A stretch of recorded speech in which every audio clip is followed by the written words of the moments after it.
Hi అండి. ఒక 3 days back మనం బంగారు తీగకి స్టాంపు కొట్టడం అనేది జరిగింది. స్టాంపు కొట్టిన బంగారు తీగ ఏ రకంగా వాడిపోయిందో ఒకసారి మీకైతే చూపిస్తాను చూడండి.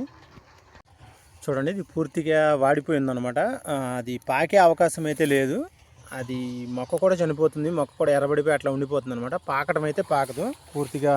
ఇదిగో చూడండి, దీంట్లో నీరు శాతం అనేది పూర్తిగా చనిపోయింది. మొక్క వేలాడుతుంది అనమాట. బంగారు తీగ మొత్తం కూడా వేలాడిపోతుంది. ఇది స్ప్రెడ్ అయ్యే అవకాశం అనేది లేదు, అట్లా అంతటితో ఆగిపోయే అవకాశం కూడా ఉంటుంది.